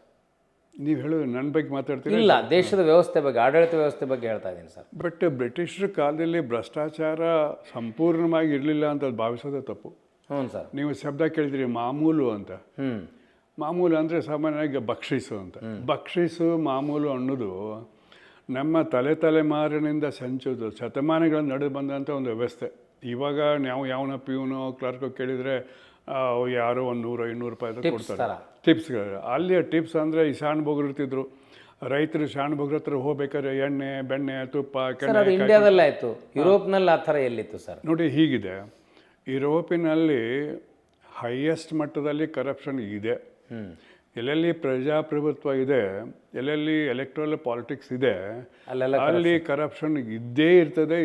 ಇರದೇ ಇರಲಿಕ್ಕೆ ಸ್ವಲ್ಪ ಕಷ್ಟನೇ. ಯಾಕೆ ಅಂತಂದರೆ ರಾಜಕೀಯ ಪಕ್ಷಗಳು ಎಲೆಕ್ಷನ್ಗೆ ಸಿಕ್ಕಾಪಟ್ಟೆ ದುಡ್ಡು ಖರ್ಚು ಮಾಡಬೇಕು. ಈಗ ನೋಡಿ, ಇಲಾನ್ ಮಸ್ಕ್ $250 ಮಿಲಿಯನ್ $250 ಮಿಲಿಯನ್ ಟ್ರಂಪಿನ ಎಲೆಕ್ಷನ್ಗೆ ಖರ್ಚು ಮಾಡಿದೇನಂತೆ. ನಿನ್ನೆವರೆಗೆ ಎಲ್ಲ ಅಲ್ಲಿನೂ ಭ್ರಷ್ಟಾಚಾರ ಶುರುವಾದಂಗೆ ಆಯ್ತಲ್ಲ ಸರ್? ಮೊದಲಿಂದ ಇದೆ, ಇವತ್ತಲ್ಲ. ಅಲ್ಲಿ ಇನ್ನೂ ಒಂದು ಕೆಟ್ಟ ಪದ್ಧತಿ ಇತ್ತು ಅಮೆರಿಕದಲ್ಲಿ, ಸ್ಪಾಯಿಲ್ಸ್ ಸಿಸ್ಟಮ್ ಅಂತ. ಸ್ಪಾಯಿಲ್ಸ್ ಅಂದರೆ ಈಗ ಮಟ್ಟಿಗೆ ಇದೆ ಅಲ್ಲಿ. ನಮ್ಮಲ್ಲಿ ಹಂಗಾಗೋದಿಲ್ಲ. ನಮ್ಮಲ್ಲಿ ಪರ್ಮನೆಂಟ್ ಬ್ಯೂರಾಕ್ರಸಿ ಇದೆ, ಟಾಪ್ಲಿಂದ ಬಾಟಮ್ವರೆಗೆ. ಅಲ್ಲಿ ಹಂಗಿಲ್ಲ. ಟಾಪ್ ಬ್ಯೂರಾಕ್ರಸಿ ಪ್ರತಿಯೊಬ್ಬ ಅಧ್ಯಕ್ಷತೆ ಬದಲಿ ಆಗಿಬಿಡ್ತದೆ. ಇಲ್ಲಿ ಬದಲಿ ಮಾಡ್ತಾರೆ, ಟ್ರಾನ್ಸ್ಫರ್ ಮಾಡ್ತಾರೆ. ಟ್ರಾನ್ಸ್ಫರ್ ಅಲ್ಲ, ಅಪಾಯಿಂಟ್ಮೆಂಟ್ ಮಾಡಿ ಅವ್ರು ಮುಗಿದ ತಕ್ಷಣ ಮನೆಗೆ ಹೋಗ್ಬೇಕು ಅವರು. ಈಗ ನೋಡಿ, ಈಗ ಟ್ರಂಪ್ ಬರ್ತಿದ್ದಾರೆ, ಈಗಾಗಲೇ ಅವ್ರ ಹೆಸರು ಹೇಳ್ತಾ ಇದ್ದಾರೆ, ಇಂಥವ್ರು ನಾನು ಅಡ್ವೊಕೇಟ್ ಜನರಲ್ಲು, ಇಂಥವ್ರು ನಾನು ಹೆಲ್ತ್ ಸೆಕ್ರೆಟರಿ, ಇಂಥವ್ರು ಡಿಫೆನ್ಸ್ ಸೆಕ್ರೆಟರಿ, ಪಾಲಿಟಿಕ್ಸ್ ಇವೆಲ್ಲ ಹೇಳ್ಕೊಂತಾರೆ. ಸೆಕ್ರೆಟರಿ ಆಫ್ ಸ್ಟೇಟ್ ಹೇಳ್ತಿದ್ದಾರೆ. ಇವರು ಯಾರು ಇಲ್ಲ, ಅವರಿಗೆ ದುಡ್ಡು ಕೊಟ್ಟವರು, ಅವರಿಗೆ ಸಹಾಯ ಮಾಡಿದವರು, ಕ್ಯಾನ್ವಾಸ್ಟರ್ ಬಂದವರು, ಅವರ ತತ್ವ ನಂಬೋಂಥವ್ರು, ಅಂಥವ್ರನ್ನ ಸಿಲೆಕ್ಟ್ ಮಾಡಿ ಇವ್ರು ತೊಗೊಂಬರ್ತಾರೆ. ತಮ್ಮ ಅಧಿಕಾರದಲ್ಲಿ ಅವ್ರು ಅಧಿಕಾರ ನಡೆಸ್ತಾರೆ, ಇವ್ರ ಮುಖಾಂತರ ನಡೆಸ್ಕೋತಾರೆ, ಇವರು ಅದನ್ನ ಇಂಪ್ಲಿಮೆಂಟ್ ಮಾಡ್ತಾರೆ. ಇವರು ನಾಳೆ ಸೋತರು ಅಂದರೆ ಇವ್ರು ಮರುದಿವಸ ಮನೆ ಕಡೆ ಹೋಗಿಬಿಡ್ತಾರೆ. ಅಲ್ಲಿ ಯಾವ ಗಲಾಟೆ ಆಗೋದಿಲ್ಲ. ಇದೊಂದು ಭಾಳ ಸುಂದರವಾದ ಸಂಗತಿ. ನಮ್ಮಲ್ಲಿ ಹಂಗಿಲ್ಲ. ನಮ್ಮಲ್ಲಿ ನೀವು IAS ಆಫೀಸರ್ನ ಟ್ರಾನ್ಸ್ಫರ್ ಮಾಡ್ಬೋದು, ಆದರೆ ಮನೆ ಕಳ್ಸೋಕ್ಕೆ ಬರೋದಿಲ್ಲ. ಇದು ಸ್ಪಾಯಿಲ್ ಸಿಸ್ಟಮ್ ಅಂತಾರೆ. ಮೊದಲು ಇದು ಟಿಟ್ ಫಾರ್ ಟ್ಯಾಟ್. ನಾನು ದುಡ್ಡು ಕೊಟ್ಟಿಯ ಎಲೆಕ್ಷನ್ಗೆ ನಾನು ಮಾಡಿದೆ ಅಂತ. ಓಕೆ, ಈಗ ಇಂಡಿಯಾದಲ್ಲಿ ಆಗ್ತಾ ಇರೋದು ಕೂಡ ಉದ್ಯಮಿಗಳನ್ನ ದುಡ್ಡು ತೊಗೊಂಡವರು ಉದ್ಯಮಿಗಳ ಸಹಾಯ ಮಾಡಬೇಕು. ಮಾಡಲಿಲ್ಲ ಅಂದ್ರೆ ಮುಂದೆ ಕೊಡ್ತಾನೆ. ಇದಾದ್ದರಿಂದ ಎಲ್ಲೆಲ್ಲಿ ಎಲೆಕ್ಟ್ರಲ್ ಡೆಮಾಕ್ರಸಿ ಇದೆ, ಅಲ್ಲಿ top level electoral corruption is inherent in democracy. ಇದು ನೆನ್ಪಿಟ್ಕೊಳ್ಳಿ. ಅದು ಎಷ್ಟು ಮಟ್ಟಿಗೆ ಇರ್ತದೆ, ಎಷ್ಟು ಮಟ್ಟಿಗೆ ದುರುಪಯೋಗ ಆಗುತ್ತೆ ಅನ್ನೋದು ಬೇರೆ ವಿಷಯ. ಅದಕ್ಕೆ ನಮ್ಮ ದೇಶದಲ್ಲಿ ಅತಿಯಾಗಿದೆ. ಯಾಕಾಗಿದೆ ಅಂದರೆ ನಮ್ಮ ಒಂದು ನ್ಯಾಯ ಪದ್ಧತಿ ಎಷ್ಟೇ ಏನೇ ಮಾಡ್ಕೊಂಡು ಹೇಳ್ಕೊಂಡು ಬೊಗಳೆ ಬಿಟ್ಟರು ಕೂಡ ಅಷ್ಟು ಸ್ಟ್ರಾಂಗ್ ಆಗಿಲ್ಲ. ಅಮೇರಿಕಾದಲ್ಲಿ ಒಬ್ಬ ಈಗ ನಮ್ಮ sessions court equal to district court appeal ಅಂತ ಇರ್ತದೆ. ನೋಡಿ, ಅವನು ಟ್ರಂಪ್ ಈಗೇನಾಗಿದೆ, ಅವನಿಗೆ ಒಂದು ಕೇಸ್ನಲ್ಲಿ ಅವ್ರಿಗೆ ಈಗಾಗಲೇ ಅಪರಾಧಿ ಅಂತ ಸಿದ್ಧ ಮಾಡಿಬಿಟ್ಟು ಆರ್ಡರ್ ಜಜ್ಮೆಂಟ್ ಕೊಟ್ಬಿಟ್ಟಿದ್ದಾರೆ. ಈಗ ಈ ವಾರದಲ್ಲಿ ಅವರಿಗೆ ಪನಿಷ್ಮೆಂಟ್ ಎಷ್ಟು ಕೊಡಬೇಕು ಅನ್ನೋ 2ನೇ ಭಾಗ ಬರ್ತಾ ಇದೆ. ಅವ್ರ ಅಧ್ಯಕ್ಷ ಆಗಿದ್ದು ಕೂಡ ಪನಿಷ್ಮೆಂಟ್ ಕೊಡ್ತಾರೆ ಅಲ್ಲಿ. ಅವ್ರ ಅಧ್ಯಕ್ಷ ಆದರೂ ಕೂಡ ಅಪರಾಧಿ ಅಂತ ತಿಳ್ಕೊಂಡು ಅವರು ಸಿದ್ಧ ಮಾಡ್ತಾರೆ ಕೋರ್ಟ್ನಲ್ಲಿ. ಇಲ್ಲಿ ಆಗ್ಬೋದಾ? ವಿಚಾರ ಮಾಡ್ಕೊಳ್ಳಿ ಏನಾಗಿದೆ ಅಂತ. ಅದೇ ಪೊಲಿಟಿಕಲ್ ಪವರ್ ಇಲ್ಲಿ ತಗೊಳ್ಳೋದೇ ಅಪರಾಧಗಳನ್ನು ಮುಚ್ಚಾಕೊಳ್ಳಿ. ಅಲ್ಲಿ ಜುಡಿಷರಿ ಭಾಳ ಸ್ಟ್ರಾಂಗ್ ಇದೆ, ಭಾಳ ಸ್ಟ್ರಾಂಗ್ ಇದೆ. ನಮ್ಮಲ್ಲಿ ನಾನು ವೀಕ್ ಅನ್ಲಾರೆ, ಬಟ್ ವೀಕ್ ಮಾಡಲಾಗಿದೆ, ವೀಕ್ ಆಗಿದೆ. ಅದು ಯಾವ ಸುಳ್ಳಲ್ಲ ಸರ್. IAS ಲಾಬಿ ಬಗ್ಗೆನೂ ಕೆಲವು ಜನಪರವಾಗಿ ಮಾತನಾಡುವ ಮಂತ್ರಿಗಳು ಮತ್ತು ಜನಪ್ರತಿನಿಧಿಗಳು ನಮ್ಮ ದೇಶದಲ್ಲಿ IAS ಲಾಬಿ ತುಂಬ ಕೆಟ್ಟದಾಗಿದೆ, ಜನಪರವಾಗಿರುವಂತಹ ಕೆಲಸಗಳನ್ನ ಮಾಡಲಿಕ್ಕೆ IAS ಅಧಿಕಾರಿಗಳು ಅಡ್ಡ ಬರ್ತಾರೆ ಅನ್ನೋ ಮಾತು ಹೇಳ್ತಾರೆ. ಅದು ಒಪ್ಪತಕ್ಕಂಥದ್ದ ಸರ್? ಇದು ಭಾಳ ವಿಚಿತ್ರ. ಈ ಜನಪರವಾದಂಥ ನಿಲುವುಗಳನ್ನು ತೆಗೆದುಕೊಳ್ಳುವಂಥ ಕಾಯ್ದೆ ಮಾಡೋರು IAS ಅಧಿಕಾರಿಗಳ ಇಲ್ಲ, ಶಾಸಕಾಂಗದವರು. ಆಮೇಲೆ ಅದಕ್ಕೆ ನಿಯಮ, ಅದು ಕಾಯ್ದೆ ಆಯಿತು. ನಿಯಮಗಳನ್ನ ಮಾಡೋರು ಯಾರು? ನೀವೇ ಮಾಡಬೇಕು. ಆ ನಿಯಮಗಳನ್ನು ಮಾಡುವಾಗ, ಕಾಯ್ದೆಯನ್ನು ಮಾಡುವಾಗ ನೀವು ಮಲ್ಕೊಂಡ್ಬಿಡಿ. ಯಾರು ಅದರಲ್ಲಿ ಭಾಷಣ ಮಾಡಬೇಡಿ, ವಿರೋಧ ಮಾಡಬೇಡಿ, ಟೀಕೆ ಮಾಡಬೇಡಿ, ಸುಮ್ಮನೆ ಇದ್ಬಿಡಿ. ಹೌಸ್ನಲ್ಲಿ ಅದು ಇಂಪ್ಲಿಮೆಂಟಿಗೆ ಬಂದಾಗ ಇವೆಲ್ಲ IAS ಅವಸರ ಮೇಲೆ ತಲೆ ಮೇಲೆ ಬುಡ್ಡೆ ಕುಡಿಸಿ ಹೋಗ್ಬಿಡಿ. ಬಿಲ್ ಪಾಸ್ ಮಾಡಿರ್ತಾರಲ್ಲ ಮೌನವಾಗಿ. ಬಿಲ್ ಪಾಸ್ ಮಾಡುವಾಗ ಪ್ರಶ್ನೆ ಕೇಳಲ್ಲ. ಓಕೆ, ಅದಕ್ಕೆ ಮೊನ್ನೆದು 4-5 ವಿಷಯದಲ್ಲಿ ಹೇಳಿದ್ರೆ ನೀವು ಮಲ್ಕೊಂಡಿದ್ರೆ ಗಂಡಸರು ಅಂತ ತಿಳ್ಕೊಂಡು ಮೊನ್ನೆ ಅವರು ಲೇಡಿ MP ಪ್ರಶ್ನೆ ಕೇಳಿದ್ರೆ ಪಾರ್ಲಿಮೆಂಟ್ನಲ್ಲಿ, ಬಿಲ್ ಪಾಸ್ ಮಾಡೋರು ನೀವು ಮಲ್ಕೊಂಡಿದ್ದೀರಾ ನೀವು ಅಂತ. ಓಕೆ, ಈ ಹೆಣ್ಮಕ್ಳ ವಿಷಯ ಬಂದಾಗ. ಸೊ ಹೀಗಿದೆ ನಮ್ಮಲ್ಲಿ ಏನಿದೆ. ಈ IAS ಬಿಡಿ, ಅಡ್ಮಿನಿಸ್ಟ್ರೇಷನ್ದಲ್ಲಿ ಒಂದು ವಿಚಿತ್ರ ಪರ್ಮನೆಂಟ್ ಸಿದ್ಧಾಂತ ಇದೆ. ಅದು ಇಂಡಿಯಾಕ್ಕೆ ಅಪ್ಲೈ ಆಗೋಲ್ಲ. ಏನು ಸಿದ್ಧಾಂತ ಅಂದರೆ, ಪಾಲಿಸಿ ನೀತಿ ನಿಯಮಗಳನ್ನು ಮಾಡುವವರು ಎಲೆಕ್ಟೆಡ್ ರೆಪ್ರೆಸೆಂಟೇಟಿವ್ಸು, ಜನಪ್ರತಿನಿಧಿಗಳು. ಅದನ್ನು ಜಾರಿಯಲ್ಲಿ ತರೋರು, ಅದಕ್ಕೆ ಇಫೆಕ್ಟ್ ಕೊಡುವವರು ಆಡಳಿತಗಾರರು. ಅವರು IAS ಇರ್ಬೋದು, KS ಇರ್ಬೋದು, IPS ಇರ್ಬೋದು, ಯಾವುದೇ ಸರ್ವಿಸ್ ಇರ್ಬೋದು, ಜಾರಿಯಲ್ಲಿ ಮಾಡೋದು ಇವ್ರ ಕೆಲಸ. ಅದನ್ನು ಎಷ್ಟು ಚೆನ್ನಾಗಿ, ಎಷ್ಟು ಸರಿಯಾಗಿ, ಸಮರ್ಪಕವಾಗಿ ಜನರಿಗೆ ತಲುಪೊಂದು ಮಾಡಬೇಕಾದ್ದು ಆಡಳಿತದ ಕರ್ತವ್ಯ. ಆದರೆ ಏನು ಪಾಲಿಸಿ ಮಾಡಬೇಕು ಅನ್ನೋದು ನಮ್ಮ ಚುನಾಯಿತ ಪ್ರತಿನಿಧಿಗಳ ಎಲೆಕ್ಟೆಡ್ ಎಕ್ಸಿಕ್ಯೂಟಿವ್ ಅಂತಾರಲ್ಲ, ಶಾಸಕಾಂಗದ ಕೆಲಸ. ಇಲ್ಲಿ ಆಗ್ತಿರೋದು ಏನಂತಂದರೆ, ಅದರ ಬಗ್ಗೆ ಮೊನ್ನೆ ನಮ್ಮ ಹಿಂದಿನ ಚೀಫ್ ಜಸ್ಟಿಸ್ ಲಲಿತ್ ಅವರು ಮೊನ್ನೆ ಯೂಟ್ಯೂಬ್ನಲ್ಲಿ ಅವರು ಮತ್ತು ಈ ಸುಪ್ರೀಂ ಕೋರ್ಟ್ ಬಾರ್ ಅಸೋಸಿಯೇಷನ್ ಹಿಂದಿನ ಅಧ್ಯಕ್ಷರಾಗದಂಥ ಅವರು ನಿನ್ನೆಲ್ಲ ಮೊನ್ನೆ ಚರ್ಚೆ ನಡೀತಿತ್ತು. ಅದು ಎಲ್ಲ ಕಡೆ ರಾಷ್ಟ್ರ ಮಟ್ಟದಲ್ಲಿ ಅದು ಚರ್ಚೆ ಆಗಿದೆ. ಅಲ್ಲಿ ಅವ್ರು ಏನು ಹೇಳಿದ್ರು ಗೊತ್ತಾ, ಇತ್ತೀಚಿನ ಒಂದು 20 ವರ್ಷಗಳಿಂದ ಇತ್ತೀಚಿನ ವರ್ಷಗಳಲ್ಲಿ ಪಾರ್ಲಿಮೆಂಟ್ನಲ್ಲಿ ಯಾವ ರೀತಿಯ ಪ್ರೊಸೀಜರ್ ಇದೆ, ಪಾರ್ಲಿಮೆಂಟ್ನಲ್ಲಿ ಏನು ಡಿಬೇಟ್ ಆಗಬೇಕು, ಅವುಗಳ ಒಂದು ಗುಣಮಟ್ಟ ಕುಸಿದು ಹೋಗ್ಬಿಟ್ಟಿದೆ. ಹೌದು ಸರ್. ಪ್ರಾರಂಭದ ದಿನಗಳಲ್ಲಿ 50-60 ದಶಕಗಳಲ್ಲಿ ಎಂಥದ್ದೊಂದು ಡಿಬೇಟ್ ಮಾಡಿದ್ರೆ ಎಲ್ಲರೂ ನಾವು ಕೇಳಬೇಕಂಗಿರ್ತಿತ್ತು. ಈಗ ಆ ಡಿಬೇಟ್ಗಳನ್ನ ನೋಡೋ ಅಗತ್ಯನೇ ಇಲ್ಲ. ಅವ್ರ ಕಾಲು ಇವ್ರ ಜಗ್ಗೋದು, ಇವ್ರ ಕಾಲು ಅವ್ರ ಜಗ್ಗೋದು, ನೀನು ಮಾಡಿದೆಯಾ ನಾನೇ ಕಡಿಮೆ ಅನ್ನುವಂಥದ್ದು ಅನ್ಯಾಯಗಳನ್ನು ಮಾಡುವಾಗ, ಅತ್ಯಾಚಾರಗಳನ್ನ ಮಾಡುವಾಗ ನೀವು ಒಬ್ರಿಗೊಬ್ರು ಹೋಲಿಸ್ಕೊಡ್ತೀರಾ. ಆ ಡಿಬೇಟಿಗೆ ಏನೂ ಇಲ್ಲ ಅಂತ ನಮ್ಮ retired chief justice U V ಲಲಿತಾನೇ ಮೊನ್ನೆ ಹೇಳಿದ್ದಾರೆ. ಅದು ಸತ್ಯ ಕೂಡ. ಇದು ನಾವು ನೋಡ್ತಾ ಇದ್ದೀವಿ. ನಾನು ಸುಮಾರು 32 ವರ್ಷಗಳ ಹೆಚ್ಚು 32 ಸೇವೆ ಮಾಡಿದ್ದೀನಿ. ಈ ಅವಧಿಯಲ್ಲಿ ನಾವು ಅದೇ ಬಂದಾಗ ನಮ್ಮ ಶಾಸನ ಸಭೆಗಳು ಕೂಡ ಬಹಳ ಇಂಪಾರ್ಟೆಂಟ್ ಆದಂಥ ಮಹತ್ವಪೂರ್ಣವಂಥ ಗಂಭೀರವಾದ ಚರ್ಚೆ ನಡೀತಿತ್ತು. ಇತ್ತೀಚೆಗೆ ಚರ್ಚೆ ನಡೆದೇ ನೋಡಿಲ್ಲ ನಾವು. ಅಲ್ಲ ಅವರು ಸರ್, ಅವ್ರು ಕ್ಲೆವರ್ ಇರೋದೇ ಇಲ್ಲ. ಚರ್ಚೆ ನಡಿಬೇಕು ಹೆಂಗೆ ಹೇಳ್ರಿ? ಅಲ್ಲ, ಎಲೆಕ್ಟ್ರಲ್ ಸಿಸ್ಟಮ್ನಲ್ಲಿ ಅವಾಗ ಕಮಿಟೆಡ್ ಇದ್ದವರು ಜಾಣರು ಜನಪ್ರತಿನಿಧಿಗಳಾಗ್ತಿದ್ರು, ಇಷ್ಟು ಭ್ರಷ್ಟಾಚಾರ ಇರಲಿಲ್ಲ.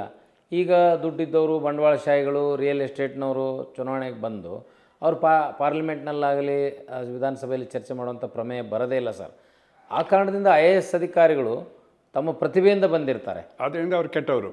ಕೆಟ್ಟವರಲ್ಲ ಸರ್, ಅವರಾದ್ರೂ ಜನಪರವಾಗಿರ್ಬೇಕಲ್ಲ ಅಂತ. ಅಲ್ಲಲ್ಲ, ಹಾಗೆ ಬರೋದಿಲ್ಲ. ಇಲ್ಲಿ ವಿಷಯ ಇದ್ದಿರೋದು ನೋಡಿ, ಜನಪರ ಇರೋಕ್ಕೆ ಎಲ್ಲರೂ ನೋಡಿ. ಭಾಳಷ್ಟು IAS ಅಧಿಕಾರಿಗಳು ಕೇಳಿ ಯಾಕೆ IAS ಬಂದರೆ ಅಂದರೆ ಜನಸೇವೆ ಮಾಡೋಕ್ಕೆ ಅಂತ ಹೇಳ್ತಾರೆ.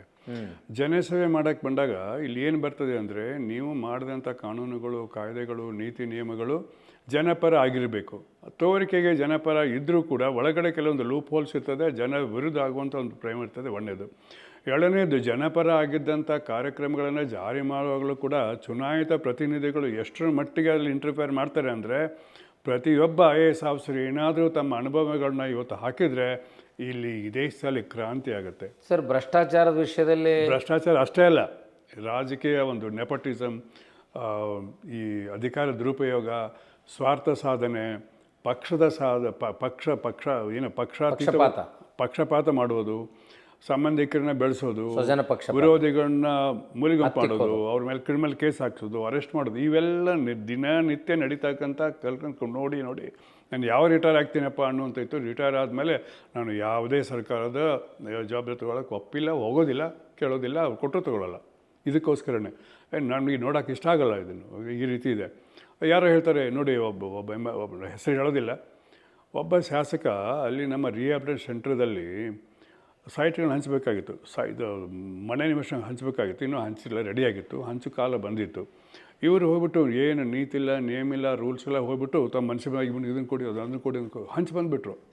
ಹಂಚಿ ಬಂದ ನಂತರ ಅವನು ತಹಸೀಲ್ದಾರ್ ಮಾಡಿಕೊಟ್ಟು ನನ್ನ ಕಡೆ ಬಂದು ಹೇಳಿದ, ಹಿಂಗೆ ಇವತ್ತು ಇಂತಿಂಥವ್ರು ಬಂದು ಮಾಡಿದ್ದಾರೆ ಅಂತ. ಅದೆಲ್ಲ scrap, I will not agree, not approve ಮಾಡಲ್ಲ, ಕಿತ್ತಾಕು ಅಂತ. ಕಿತ್ತಾಕಿದ ತಕ್ಷಣ ಜನ ಬರಕತ್ತರು. ಯಾರು ಮಾಡಿದ್ದಾರೆ ಅದನ್ನು? ನಮ್ಮ ಅಧಿಕಾರಿ ಬಂದು ಮಾಡಿದಾರಾ? ರೂಲ್ಸ್ ಪ್ರಕಾರ ಮಾಡಿದಾರಾ?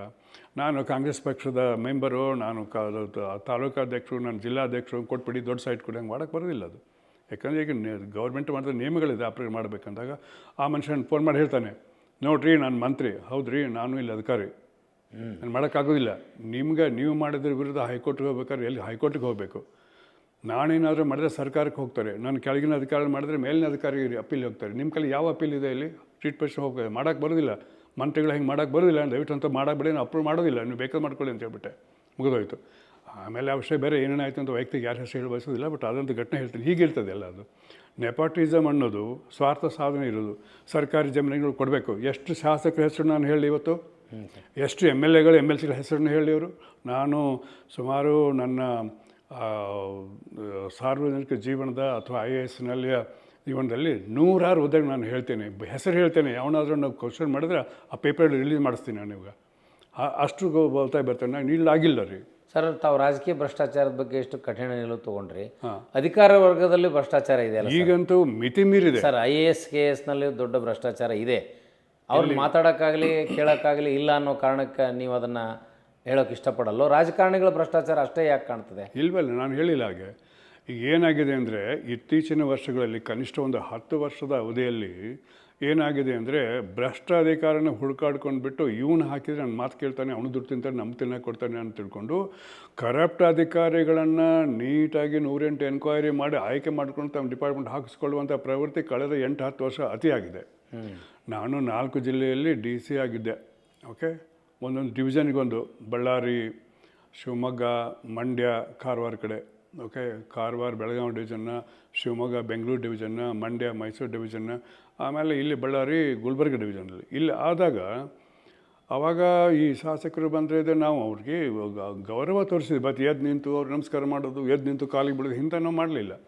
ಯಾವ ಡಿ ಸಿನೂ ಕೂಡ ಎಮ್ ಎಲ್ ಎಗಳ ಹತ್ತಿರ ಹೋಗಿ ಚೀಟಿ ತರಬೇಕಾಗಿದ್ದಿಲ್ಲ ನೀವು ಹೊರಗೆ ಹಾಕ್ಸೋಣ ಅಂತ. ಇವಾಗ ನಾನು ಕೇಳಿದ್ದೇನೆ, ನಮ್ಮ ಕೆಲವು ಅಧಿಕಾರಿಗಳು ಹೇಳ್ತಾರೆ, ಯಾವುದೋ ಜಿಲ್ಲೆಗೆ ಡಿ ಸಿ ಆಗಿ ಹೋಗ್ಬೇಕಾಯ್ತು, ಅಲ್ಲಿಯ ಒಂದು 5-6 ಮಂದಿ ಎಮ್ ಎಲ್ ಎಗಳ ಮಿನಿಟ್ ತೊಗೊಂಡು ಹೋಗ್ಬೇಕು ಅವರು ಇಲ್ಲ ಅಂದರೆ ಮಾಡೋಂಗಿಲ್ಲ. ಅಲ್ಲಿ ಮಂತ್ರಿಗಳಾದ ಜಿಲ್ಲಾ ಮಂತ್ರಿಗಳು ಹೇಳ್ದಂಗೆ ಡಿ ಸಿ ಕೆಲಸ ಮಾಡಬೇಕು. ಇದು ಹೆಂಗೆ ಸ್ವಾತಂತ್ರ್ಯ ಆಗುತ್ತೆ? ಇದೇನಾಗುತ್ತೆ? ಸೊ ಹೀಗೆ ಇದ್ದಾಗ ನಮ್ಮಲ್ಲಿ ಕೆಲವು ಭಾಳಷ್ಟು IAS ಅಧಿಕಾರಿಗಳು ಕರಪ್ಟ್ ಇದ್ದಾರೆ. ಅದ್ರ ನಾನು ನೇರವಾಗಿ ಹೇಳ್ತೇನೆ, ಹೆಸರು ಹೇಳ್ಬಲ್ಲೆ. ಯಾಕಂದರೆ ನಾನು ಸಿಬ್ಬಂದಿ ಇಲಾಖೆಯಲ್ಲಿ ಜಾಯಿಂಟ್ ಸೆಕ್ರೆಟರಿ ಆಗಿದೆ. ಅವು ಏನು ಕೋಲಾಹಲ ಆಯಿತು ಎಲ್ಲರಿಗೂ ಗೊತ್ತಿದ್ದ ವಿಷಯನೇ. ಓಕೆ, ಅಲ್ಲಿ ಭಾಳಷ್ಟು IAS ಅಧಿಕಾರಿಗಳು ಕರಪ್ಟ್ ಇದ್ದಾರೆ, ಎಲ್ಲರೂ ಇಲ್ಲ. ಇಷ್ಟು ಮಾತ್ರ ನಾನು ಹೇಳಬಲ್ಲೆ. ಓಕೆ, ಒಂದು 15-20% ರಾಜಕಾರಣದಲ್ಲಿ 80% ಭ್ರಷ್ಟಾಚಾರಿಗಳು ಸಿಕ್ಕರೆ ಇಲ್ಲಿ ಆಫೀಸ್ನಲ್ಲಿ 20% ಭ್ರಷ್ಟಾಚಾರಿಗಳು, 20% ಹೆಚ್ಚಿದೆ. Sir, I would say ratio. I would say ಇವತ್ತಿನ IAS ಆಫೀಸರ್ಗಳಲ್ಲಿ ಕನಿಷ್ಠ ಒಂದು 30-40% ಕರಪ್ಷನ್ ಇದೆ. ಓಕೆ, ಅಂಥವ್ರನ್ನ ನೋಡಿಕೊಂಡು ಭಾಳಷ್ಟು ಪ್ರಮುಖ ಇಲಾಖೆಗಳು ಆಯ್ಕೆ ಮಾಡ್ಕೊಂಡು ಹಾಕ್ಕೊಳ್ತಾರೆ. ಅವರಿಬ್ಬರು ಶಾಮಿಲಾಗಿಬಿಟ್ಟು ನೀನು ಹತ್ತಂಗೆ ಮಾಡಿ ನಾವು ಸತ್ತಂಗೆ ಮಾಡ್ತೀನಿ ಮಾಡ್ಕೊಂಡ್ಬಿಟ್ಟು ದೇಶ ಊಟ ಮಾಡ್ಕೊಂಡು ಹೋಗಿ ಎಂಥ ಅಪಾಯ ಸರ್ ಇದೆ. ಡೆಮೋಕ್ರಸಿದು ಭಾಳ ಅಪಾಯ ಅಲ್ಲ. ಅದೇ ಹೇಳಿದ್ದು. ಈಗ ಇದನ್ನು ಸೆಟ್ ರೈಟ್ ಮಾಡೋದು ಯಾರಿಗೂ ಸಾಧ್ಯ ಆಗ್ತಾ ಇಲ್ಲ. ಕೊನೆಗೆ ಕ್ರಾಂತಿ ಆದಾಗ ಇವೆಲ್ಲ ಬಿಟ್ಟು ಬಂದಾಗನೇ ಆಗೋದು. ಆ ಕ್ರಾಂತಿ ಹಾಕಿ ದೇಶ ಸಾಧ್ಯ ಇಲ್ಲ. ಇಷ್ಟು ಮಾತ್ರ ಹೇಳ್ತೀನಿ. ಅದಾಗದೇ ಇಲ್ಲ ಅಂತೀರಿ ಸರ್? ಇದಕ್ಕೆ ಎಂಡೇ ಇಲ್ಲ ಅಂತೀರಿ? ಇಲ್ಲ, ನೀವು ಜನರಲ್ ಮಾತಾಡೋದು ಬೇಡ. ಯಾವ ದೇಶಗಳಲ್ಲಿ ಕ್ರಾಂತಿ ಆಗಿದೆ, ಆ ದೇಶಗಳಲ್ಲಿ ಕ್ರಾಂತಿಯ ಹಿನ್ನೆಲೆ ಏನು, ಕ್ರಾಂತಿಯ ಕಾರಣ ಏನಾಯಿತು, ಹೇಗಾಯಿತು ಅನ್ನೋದು ಸ್ವಲ್ಪ ನೋಡ್ಕೊಳ್ಬೇಕಾಗತ್ತೆ. ಇರಾನದಲ್ಲಾಯಿತು, ಶಾ ಇರಾನ್ ಕಿತ್ತಾಕಿದ್ರು. ರಷ್ಯಾದಲ್ಲಾಯಿತು, ಝಾರನ ಫ್ಯಾಮಿಲಿನ ಕೊಂದು ಹಾಕಿದ್ರು. 1917ರಲ್ಲಿ ಏನು ಅದು ಕಮ್ಯುನಿಸ್ಟ್ ಕ್ರಾಂತಿ ಆಯಿತು, ಸೋವಿಯತ್ ರೆವಲ್ಯೂಷನ್ ಆಯಿತು. ಅಲ್ಲೇನು ರಾಜನ ಕುಟುಂಬವನ್ನು ಸಂಪೂರ್ಣ ಗುಂಡಾಗಿ ಕೊಂದು ಹಾಕಿಬಿಟ್ರು. ಎಲ್ಲ ಕುಲ್ಯಾಕ್ಸಿಗಳನ್ನು, ಎಷ್ಟು ಲಕ್ಷ ಗಂಟಲೆ ಜಮೀನ್ದಾರುಗಳನ್ನು ಎಲ್ಲರನ್ನೂ ಅರೆಸ್ಟ್ ಮಾಡಿಕೊಂಡು ಜೈಲಿಗೆ ಹಾಕಿ ಅಲ್ಲಿ ಸೈಬೇರಿಯಾದ ಲೇಬರ್ ಕ್ಯಾಂಪ್ಲಿಟ್ರು. ಅನೇಕ ಜನ ಸತ್ತೋದ್ರು, ಅನೇಕ ಜನ ಕೊಂದುಬಿಟ್ರು ಕೂಡ. ಇನ್ನು ಈ ಧರ್ಮ ನಿರಪೇಕ್ಷಿತ ಸೆಕ್ಯುಲರ್ ದೇಶ ಅಂತಂದರೆ ರಷ್ಯಾದಲ್ಲಿ ಧರ್ಮ ನಾಶ ಮಾಡೋದು, ಧರ್ಮಕ್ಕೆ ಸಮ ದೂರನ ಕಾಯ್ಕೊಳ್ಳೋದಲ್ಲ, ನಾಶ ಮಾಡೋದು. ಹೀಗಾಗಿ ಸಾವಿರಾರು ಮಸೀದಿಗಳನ್ನು, ಲಕ್ಷಗಟ್ಟಲೆ ಚರ್ಚ್ಗಳನ್ನು, ಅಲ್ಲೆಲ್ಲ ಕೆಲವೊಂದು ಈ ಬೌದ್ಧ ವಿಹಾರಗಳಿದ್ದು ಅವನ್ನೆಲ್ಲ ಹೊಡೆದು ಹಾಕಿದರು. ಅಲ್ಲಿಯ ಪಾದ್ರಿಗಳನ್ನು, ಮೌಲ್ವಿಗಳನ್ನು, ಈ ಭಿಕ್ಷುಗಳನ್ನು ಹಿಡಿದು ಜೈಲಿಗೆ ಕಳಿಸಿದರು. ಆ ಬಿಲ್ಡಿಂಗ್ಗಳನ್ನು ಹಾಳು ಮಾಡಿದರು. ಅಲ್ಲಿಯ ಧಾರ್ಮಿಕ ಗುರುಗಳನ್ನ ಹೋಗಿ ಜೈಲಿಗಟ್ಟಿದ್ರು. ಇದನ್ನು ಮಾಡುವಾಗ ಭಯಂಕರ ರಕ್ತಪ್ರಾಂತ ಆಯಿತು. ಯಾಕೆ ಆಯ್ತು ಇದೆಲ್ಲ ನಾವು ನೋಡ್ಕೊಳ್ಬೇಕಾಗಿತ್ತು. ಈ ಕಮ್ಯುನಿಸ್ಟ್ ಸಿದ್ಧಾಂತದಲ್ಲಿ ಧರ್ಮ ರಾಜಕಾರಣ, ಅಧಿಕಾರ ರಾಜಕಾರಣ ಎರಡೂ ಕೂಡಿ ಹೋದಾಗ ಮಾತ್ರ ಅದು ಯಶಸ್ವಿ ಆಗುತ್ತೆ. ಈಗ ನಡೀತಾ ಇರೋದು ಭಾರತದಲ್ಲಿ ಅದೇ ಮಾಡೋ ಪ್ರಯತ್ನ ಮಾಡ್ತಿದ್ದಾರಲ್ವ. ಈ ಧರ್ಮ ರಾಜಕಾರಣನ ಅಧಿಕಾರ ರಾಜಕಾರಣದಿಂದ ಮಿಕ್ಸ್ ಮಾಡ್ಕೊಂಡ್ಬಿಟ್ಟು ಅವ್ರು ತಮ್ಮ ಧರ್ಮನ ಎತ್ತಿರುವಂಥ ಒಂದು ಪ್ರಯತ್ನ ಅತ್ಯಂತ ದುರದೃಷ್ಟ ಈ ದೇಶ ನಡೀತಾ ಇದೆ. ಅದ್ರ ಬಗ್ಗೆ ನಾನು ನೇರವಾಗಿ ಹೇಳಿ ಬಯಸ್ತಿದ್ದೇನೆ. ಈಗ ಈ ರೀತಿಯ ಒಂದು ವ್ಯವಸ್ಥೆ ರಷ್ಯಾದಲ್ಲಾಗಿತ್ತು. ನೀವು ಅಲ್ಲಿ ನೋಡಿಕೊಂಡು ರಷ್ಯನ್ ಆರ್ಥೋಡಾಕ್ಸ್ ಚರ್ಚ್ ಏನಿತ್ತು, ಬೇರೆ ಕಡೆನೂ ಆಗ್ತಿತ್ತು ಇದು.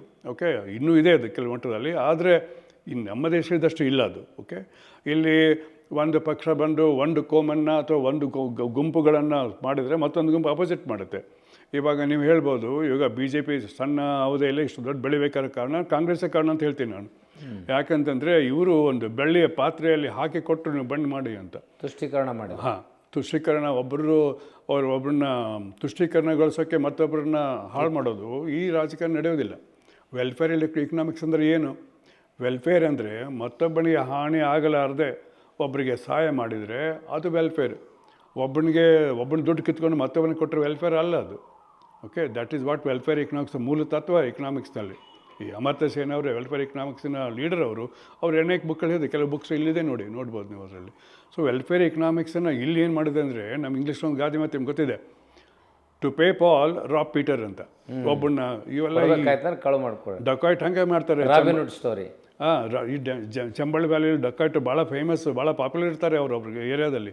ಯಾಕಂದರೆ ಅವ್ರು ಏನು ಮಾಡ್ತಾರೆ, ಶ್ರೀಮಂತರನ್ನ, ಜಮೀನ್ದಾರುಗಳನ್ನು, ದೊಡ್ಡ ಅಧಿಕಾರಿಗಳನ್ನ ಲೂಟ್ ಮಾಡ್ಕೊಂಡ್ಬಿಟ್ಟು ಆ ದುಡ್ಡು ಉಪಯೋಗ ಮಾಡಿಕೊಂಡು, ಅಲ್ಲ ಕೆಲವು ದುಡ್ಡು ಉಪಯೋಗ ಮಾಡಿಕೊಂಡು ಬಡ ಹೆಣ್ಮಕ್ಳು ಮದುವೆ ಮಾಡ್ತಾರೆ, ಕೆಲವು ಶಿಕ್ಷಣ ದುಡ್ಡು ಕೊಡ್ತಾರೆ, ಕೆಲವು ಗುಡಿ ಕಟ್ಟಿಸ್ಕೊಡ್ತಾರೆ, ಏನೋ ಮಾಡ್ತಾರೆ. ಅದು robbing Peter to pay Pal ಅನ್ನೋದ್ರಲ್ಲ. ಒಬ್ಬನ ತೊಡಗು ಮಾಡಿ ಮತ್ತೊಬ್ಬನ ಮಾಡಿ, ಅದು ವೆಲ್ಫೇರ್ ಅಲ್ಲ, ಅದು ಇಲ್ಫೇರ್. ಇಲ್ಲಿ ಆಗ್ತಾ ಇರೋದು ಆ ಟೈಪು ವೆಲ್ಫೇರ್ ಆಗೋದಿಲ್ಲ ಇದು. ಸೊ ಆದ್ದರಿಂದ ನೀವು ಆಗಲೇ ಏನು ಪ್ರಶ್ನೆ ಕೇಳಿದ್ರೆ, ಆಡಳಿತಾತ್ಮಕ ಭ್ರಷ್ಟಾಚಾರ ಈ ದೇಶದಲ್ಲಿ ಎಷ್ಟು ಮಿತಿ ಮೀರಿದೆ ಅಂದರೆ, ಈಗ ನೋಡಿ ಒಬ್ಬ ಪ್ಯೂನಿನ ಜಾಗಕ್ಕೆ ಬಿಹಾರದಲ್ಲಿ ಒಂದು 100 ಪೋಸ್ಟ್ಗಳಿಗೆ 4 ಲಕ್ಷ ಅರ್ಜಿಗಳು ಬಂದಿದೆ. ಅದರಲ್ಲಿ PhD ಮಾಡಿದವರು ಇದ್ದಾರೆ ಅಂದರೆ ಏನಾಗುತ್ತೆ ಇದು? ಕಳೆದ ತಿಂಗಳು ಸುದ್ದಿ ಇದು. ಇಲ್ಲಿ ಕೂಡ ಅಷ್ಟೇ ಇರ್ತದೆ. ಒಂದು ಪೋಸ್ಟ್ ಇದರಲ್ಲಿ 500-600 ಬರ್ತಾರೆ. ಈ 500-600 ಕಡಿಮೆ ಆಯಿತು, 1000 ಗಂಟಲೆ ಬರ್ತವೆ. ಈ 1000 ಮಂದಿಯಲ್ಲಿ 100 ಪೋಸ್ಟಿಗೆ ಡಿರೆಕ್ಟ್ ಮಾಡೋದು ಎಲ್ಲ ದಿವಸ ನೋಡಿದರೆ ಕೂಡ ಕಷ್ಟ. ಹಾಗಿದ್ದಾಗ ಇವ್ರೇನು ಇಂಡಿಯನ್ ಫಾರ್ಮುಲಾ ಇದು. ಇಂಡಿಯನ್ ಫಾರ್ಮುಲಾ ಅಂದ್ರೇನು? ಮೊದಲು ನಿಮ್ಮ ಧರ್ಮ ನೋಡ್ಕೊ. ನೀವು ಅಲ್ಲಿ ರಿಕ್ರೂಟ್ ಮಾಡುವ ಮಂತ್ರಿ, MLA ಅಥವಾ ಈ ಅಧಿಕಾರಿ ಯಾವ ಜಾತಿ ನೋಡ್ಕೊಳ್ಳಿ, ಯಾವ ಧರ್ಮ ನೋಡ್ಕೊಳ್ಳಿ, ಯಾವ ಜಾತಿ ನೋಡ್ಕೊಳ್ಳಿ. ಮುಂದೆ ಸಂಬಂಧ ಆಗಿ ಬರ್ತಾರೆ ನೋಡ್ಕೊ. ಅಲ್ಲಿ ಇಲ್ಲಿ ಎಲ್ಲ ಒಬ್ಬರೇ ಸಂಬಂಧ ತೊಗೊಂಡು ಬರ್ತಾರೆ ಅವರು. ಓಕೆ, ಆಮೇಲೆ ಅದು ಸಂಬಂಧನೂ ಆಯಿತು, ಜಾತಿನೂ ಆಯಿತು, ಧರ್ಮನೂ ಆಯಿತು, ಕೊಟ್ಕೊಳಗೇನು ಎಲ್ಲ ಆದಮೇಲೆ ದುಡ್ಡನ್ನು ಬಕ್ಷಿಸನೂ ಆಯಿತು. ಇವು 3-4 ಏನಿರ್ತಾವಲ್ಲ, ಸಂಬಂಧ, ಜಾತಿ, ಬಕ್ಷಿಸ 3 ಕೂಡ ಹೋಗ್ತವೆ ಇವು. ಅದಿಲ್ಲ ಅಂದರೆ ಅವ್ನ ಮಗಳ ಮದುವೆ ಆಗೋದು ಅಥವಾ ಇವನ ಮಗಗೆ ಅವ್ನು ಏನು ಕೊಡೋದು, ಇವೆಲ್ಲ ನಡೀತವೆ. ಒಂದು ರಕ್ತ ಸಂಬಂಧ ಬೆಳೆಸೋದು, ಒಂದು ಸಂಬಂಧ ಬೆಳೆಸೋದು, ಆಮೇಲೆ ಜಾತಿ ಧರ್ಮ ನೋಡೋದು, ಎಲ್ಲ ದುಡ್ಡನ್ನು ಕೊಡೋದು. ಇದು ಇಂಡಿಯನ್ ಇದಾಗಲ್ಲ ಇದು ಕೊನೆಗೆ ಒಟ್ಟಾರ್ವಟ್ಟು ಆಗಬೇಕು ಕೆಲಸ. ಅದಕ್ಕೆ ಅನೇಕ ಜನ ನಮ್ಮ ಶಾಸಕರು, ಮಂತ್ರಿಗಳು ಹೆಂಗಾರ ಮಾಡಿರಿ, ನಿಮ್ಮ ಕಾಯ್ದೆ ತೊಗೊಂಡು ನಾನೇನು ಮಾಡಲಿ, ಹೆಂಗಾದರೂ ಮಾಡಿರಿ, ಹೆಂಗಾದರೂ ಫಾರ್ಮುಲಾ ಹೋಗಬೇಕು, ಹೆಂಗಾದರೂ ಮಾಡಿರಿ. ಅವರೇ ಕಾನೂನು ಸೃಷ್ಟಿ ಮಾಡ್ತಾರೆ. ನಿಮ್ಗೆ ಕಾನೂನು ಗೊತ್ತಿಲ್ಲ, ನೀವು ಅದನ್ನು ಹೇಳಿ ಹೆಂಗೆ ಕಾನೂನು ಮುರಿಬೇಕಂತ ಹೇಳ್ರಿ. ಎಲ್ಲ ಮುರಿಲಾರ್ದ ಮಾಡ್ಬೇಕು ಹೇಳಿ. ಇದು ಹೆಂಗತ್ತೆ ನೋಡಿ, law can be bent but cannot be broken. But ಇಲ್ಲಿ ನೀವು ಬ್ರೇಕ್ ಮಾಡಿ ಬೆಂಡ್ ಮಾಡಿ ಏನೋ ಮಾಡ್ಕೊಳ್ಳಿ, ನಮ್ಮ ಕೆಲಸ ಮಾಡ್ಕೊಡಿ. ಈ ರೀತಿಯ ಒಂದು ಮೆಂಟ್ಯಾಲಿಟಿ ಎಲ್ಲಿವರೆಗೆ ಇರ್ತದೆ ಅಲ್ಲಿವರೆಗೆ ನೀವು ರೂಲ್ ಆಫ್ ಲಾ ಆಗಲಿ, ಈಕ್ವಾಲಿಟಿ ಆಗಲಿ ಮಾಡೋಕ್ಕೆ ಸಾಧ್ಯ ಇಲ್ಲ. ಸರ್ ಹೇಳಿದ್ರೆ ಶಾಸಕರು ವಿರೋಧ ಮಾಡ್ತಾ ಇದ್ರು, ಮುಖ್ಯಮಂತ್ರಿಗಳು ನಿಮ್ಮನ್ನ ಸಪೋರ್ಟ್ ಮಾಡ್ತಿದ್ರು. ಹೌದು, ಅವ್ರಿಗೆ ಗೊತ್ತು. ಅವ್ರು ಎಲ್ಲ ಶಾಸಕರಿಗೆ ಗೊತ್ತಿದ್ದು. ಮುಖ್ಯಮಂತ್ರಿಗಳು ಮಾಡಕ್ಕೆ ಅವರು ಶಾಸಕರಾಗಿ ಬಂದವರೇ. ಹೌದು. ಆದ್ರೆ ನಿಮ್ಮ ಸ್ಟ್ರಾಂಗ್ ಇಂಟಿಗ್ರಿಟಿ ಕಾರಣ ಆಯ್ತಾ ಬೆಂಬಲಿಸಲಿಕ್ಕೆ, ಅಥವಾ ನಿಮ್ಮ ಕೆಲಸದ ಗುಣಮಟ್ಟ ಕಾರಣ ಆಯ್ತು ಸರ್? ನಾನ್ ಕರಪ್ಟ್ ಅನ್ನೋ ಲೇಬಲ್ ಇತ್ತು ನಿಜ, ಆದರೂ ಕೂಡ ಶಾಸಕರ ಮಾತಿಗೆ ಈಲ್ಡ್ ಆಗದಂತ ಇರುವಂಥ ನಿಮ್ಮ ಪರ್ಸನಾಲಿಟಿಯ ಸ್ಪೆಷಾಲಿಟಿ ಏನು ಸರ್? ನಾನು ಆಗಲೇ ನಿಮ್ಗೆ ಇದನ್ನು ಇಂಡೈರೆಕ್ಟಾಗಿ ಹೇಳಿದೆ. ಶಾಸಕರಿಗೆ ಕೂಡ ವೈಯಕ್ತಿಕವಾದ ದ್ವೇಷ ನನ್ನ ಬಗ್ಗೆ ಇರಲಿಲ್ಲ. ಅವರು ಆಫೀಸಿಯಲ್ಲೇ ಕೂಗಾಡ್ತಿದ್ರು. ಒಬ್ಬ ಶಾಸಕರ ಬಗ್ಗೆ, ಅವ್ರು ಮಂತ್ರಿನೂ ಆಗಿದ್ದರು, ಅವರು ಒಂದು ವಿಷಯದಲ್ಲಿ ಬಹಳ ಕೂಗಾಡಿದ್ರು. ಆಮೇಲೆ ಎಲ್ಲ ಮುಗಿದ್ಬಿಟ್ಟು ಅದ್ರ ವಿರುದ್ಧ ಆಯ್ತು ಬಿಡಿ, ತೀರ್ಮಾನ ಮಾಡೋರು ವಿರುದ್ಧ ಮಾಡಿದರು. ಕೊನೆಗೆ ಬಂದು ನಮ್ಮ ಮನೆಗೆ ಬಂದರು. ನೋಡ್ರಿ, ನಾವೆಲ್ಲ ಶಾಸಕರು ಪಬ್ಲಿಕ್ಲಿ ಕೂಗಾಡ್ಬೇಕು, ತಪ್ಪು ತಿಳ್ಕೊಳ್ಬೇಡಿ ಅಂತ ಹೇಳಿ ಹೋಗ್ತಾರೆ. ಸೊ ಹೀಗಿರ್ತದೆ. ಅವ್ರಿಗೇನು ಕೆಲಸ ಆಗಬೇಕು, ಹೆಂಗಾರ ಮಾಡಿ ಕೆಲಸ ಆಗಬೇಕು. ಆದರೆ ಹೆಂಗಾರ ಮಾಡೋಕ್ಕೆ ನನ್ನಿಂದ ಆಗಲ್ಲ. ಕದೇಪುರ ಹೆಂಗೆ ಹಾಗೆ ಮಾಡಬೇಕು ಸರ್. ಎಲ್ಲ ಕೆಲಸನೂ ಕಾನೂನು ಚೌಕಟ್ಟಿನಲ್ಲೇ ಮಾಡೋದಾದ್ರೆ ಎಲೆಕ್ಟೆಡ್ ರೆಪ್ರೆಸೆಂಟೇಟಿವ್ಸ್ ಜನಪರವಾಗಿ, ಅದು ತಪ್ಪು ಕಲ್ಪನೆ. ಇದೇ ತಪ್ಪು ಕಲ್ಪನೆ. ಈಗ ನೀವು ಹೇಳಿದ ಪ್ರಶ್ನೆ ಭಾಳ ದೊಡ್ಡದಿದೆ. ನಾನು ಸಂಕ್ಷಿಪ್ತವಾಗಿ ಹೇಳ್ತೇನೆ. ಇಂಡಿಯನ್ ಏನಾಗ್ತದೆ, ಹೆಂಗಾರೆ ಮಾಡಿಕೊಡಿ, ಹೆಂಗಾರ ಪ್ರಶ್ನೆ ಅಲ್ಲ. ಓಕೆ, ಅದರಲ್ಲಿ ರೂಲ್ ಆಫ್ ಲಾ ಬರ್ತದೆ, ಈಕ್ವಾಲಿಟಿ ಬರ್ತದೆ, ಅದರಲ್ಲಿ ಸೋಷಿಯಲ್ ಜಸ್ಟಿಸ್ ಜೊತೆನೂ ಬರ್ತದೆ, ಅದರ ರಿಸರ್ವೇಷನ್ನು, ಅದರ ಜೊತೆಗೆ ಇನ್ನೂ ಕೂಡ ಮಾನವೀಯತೆಯೂ ಬರ್ತದೆ. ಈ ಮಾನವೀಯತೆ ಬಂದಾಗ ಎಲ್ಲ ಕಡೆ ನಾನು ರೂಲ್ ಹಚ್ಚಿನೋ ತಪ್ಪು ಹಾಗೇನಿಲ್ಲ. ಅತ್ಯಂತ ದೊಡ್ಡ ಮಾನವೀಯತೆ ನಾನು ಲಕ್ಷಾನು ಗಂಟಲೆ ಮಂದಿಗೆ ನೋಡಿದ್ದೀನಿ. ಅದಕ್ಕೆ ಹೋಗಿ ನೀವು ಬಾಗಲಕೋಟೆ, ಅದು ಆಲ್ಮಟ್ಟಿ 4 ಜಿಲ್ಲೆಯಲ್ಲಿ ಎಲ್ಲ ಕೆಲಸ ಮಾಡಿ ಕೇಳ್ಕೊಳ್ಳಿ. ನಾನು ಅದ್ರ ಬಗ್ಗೆ ಜಂಬ ಕೊಳಕ್ಕೆ ತಯಾರಿಲ್ಲ, ನಾನು ಬೋಸ್ಟ್ ಮಾಡೋದಿಲ್ಲ ಅದ್ರ ಬಗ್ಗೆ. ಆದರೆ ಇಲ್ಲಿ ಪ್ರಶ್ನೆ ಬಂದಿರೋದು ಅದಲ್ಲ. ಯಾರು ಕಾಯ್ದೆಯನ್ನು ಮೀರಿ ಹೋಗಲಾರದೆ ಅವ್ರ ಮಾತನ್ನು ಕೇಳೋದಿಲ್ಲ, ಅವನು ಒಳ್ಳೆಯ ಅಧಿಕಾರಿ ಅಲ್ಲ, ಅವನು ಸಾಕಿನವನು. ಅದ್ರ ಬಗ್ಗೆ ಆ್ಯಕ್ಚುಲಿ ನಾನೇನು ತಿಳ್ಕೊಂಡಿದ್ದೀನಿ, ಈ ಬಗ್ಗೆ ಯಾರು ಕ್ರಿಟಿಸೈಸ್ ಮಾಡ್ತಾರಲ್ಲ, ನಾನು ಆ ಕ್ರಿಟಿಸಮ್ ಅಂತ ತೊಗೊಂಡಿಲ್ಲ, ಅದು ಸರ್ಟಿಫಿಕೇಟ್ ಅಂತ ತೊಗೊಂಡಿದ್ದೀನಿ. ಅದು ನಿಮ್ಗೆ ಮೆರಿಟ್ ಆಯ್ತಲ್ಲ? ಅಲ್ಲ, ಅದು ಸರ್ಟಿಫಿಕೇಟ್. ನಮ್ಮ ಬಳೆಗಾರ ಹೇಳ್ತಿದ್ರು, getting criticism from politicians should be taken as a certificate of merit ಅಂತ. I agree with him. ಹಾಗೆ